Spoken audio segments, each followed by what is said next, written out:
Exiii the Japanese-based startup has this week revealed more details about two new force feedback haptic gloves it is currently developing in the form of the EXOS Wrist and EXOS Gripper.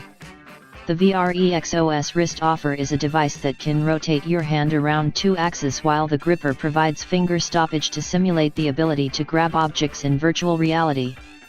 If you are interested in supporting the haptic gloves with your virtual reality application, gain more experience, Exiii has created development kits for both versions, which are now available to enterprise customers, providing the ability to use a Unity SDK and integrating them into VR experiences. Exiii explains that car manufacturer Nissan is currently using the EXOS gloves in their global design center, where Nissan designers use virtual reality as part of their vehicle design process. When users reach out to touch virtual objects, the motors can twist the hand to simulate an opposing force.